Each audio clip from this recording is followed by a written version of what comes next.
Hi, Merry Christmas. And we have made it all the way to the end of the Gospel of Dr. Luke. And remember, he was a Gentile, he was not Jewish.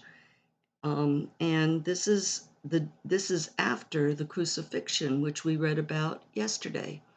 And in this chapter, this last chapter, you're going to realize, if you don't already, why people believe and why Christmas has become such a huge celebration.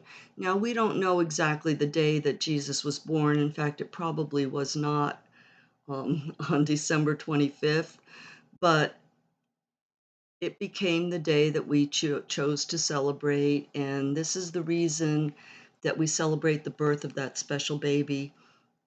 It all becomes evident in this chapter. So I hope you enjoy.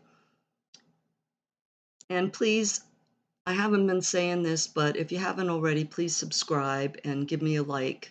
And I'm thinking about maybe for the new year that I might do another book of the Bible. I'm thinking about Revelation maybe.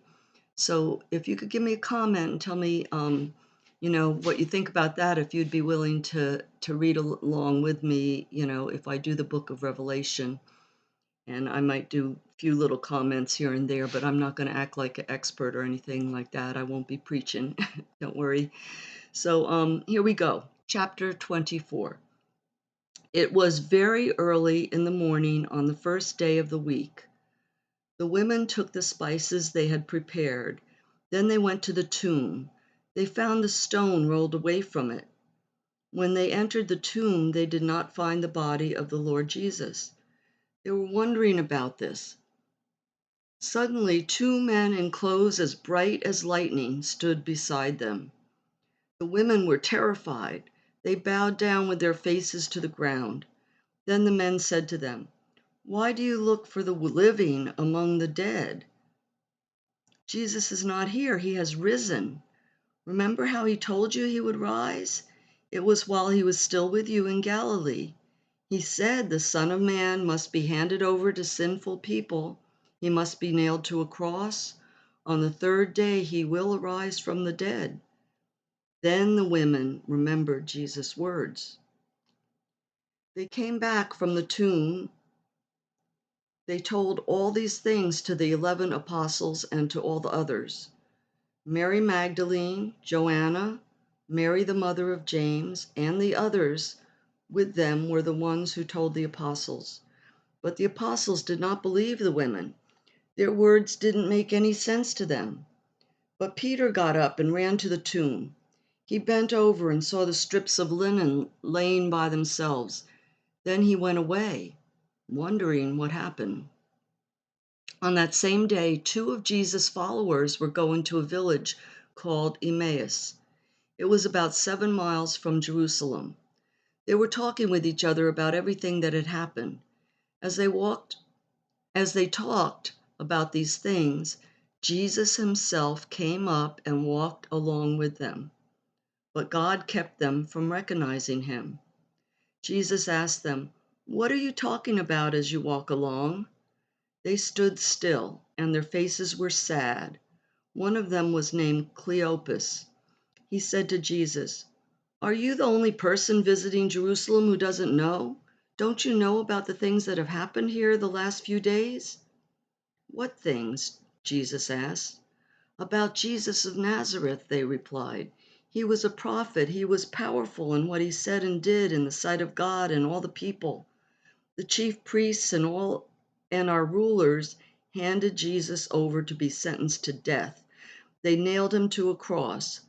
But we had hoped that he was the one who would we had hoped that he was the one who was going to set Israel free.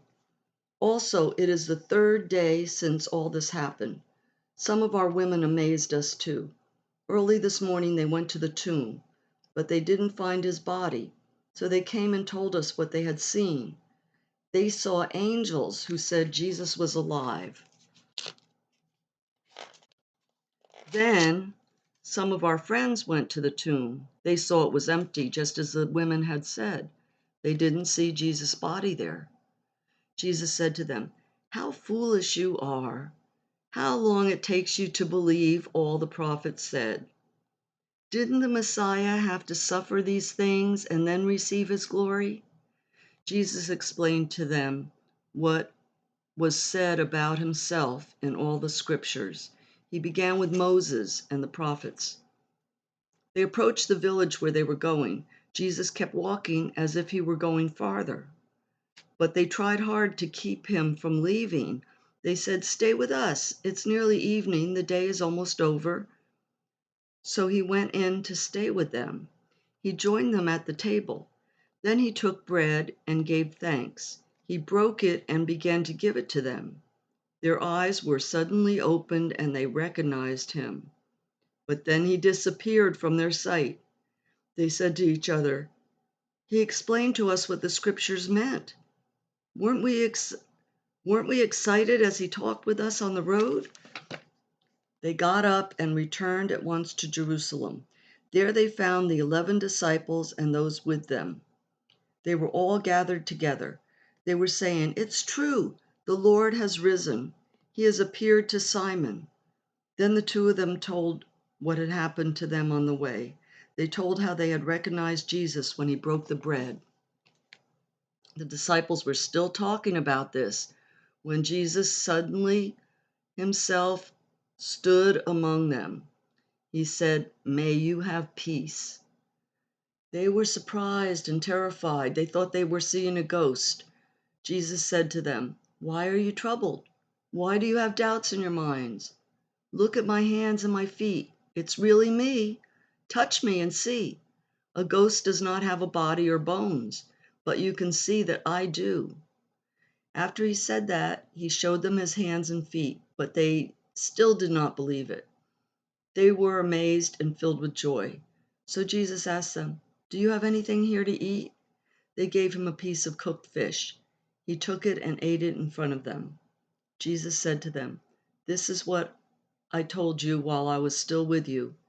Everything written about me in the law of Moses, the prophets, and the Psalms must come true." Then he opened their minds so they would understand the scriptures. He told them, "This is what is written. The Messiah will suffer. He will rise from the dead on the third day. His followers will preach in his name. They will tell others to turn away from their sins and be forgiven.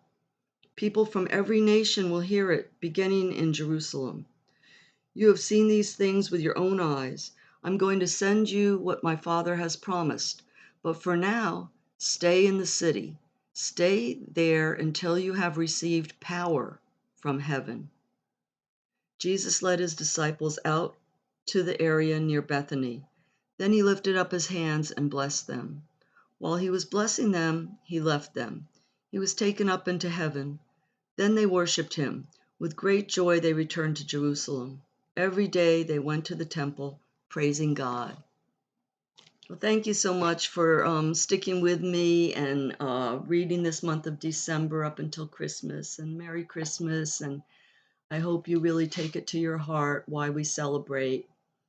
And I hope you have peace in knowing Christ.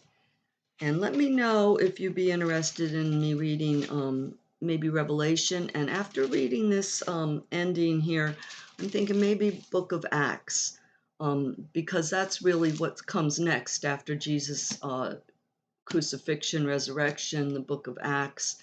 But I know because of the state of the world these days, everybody's thinking it's the end times and are interested in Revelation a lot. So let me know if you would like me to read either one of them, if you would follow along. And thank you so much. And I do hope you and your family and loved ones have a great Christmas. God bless.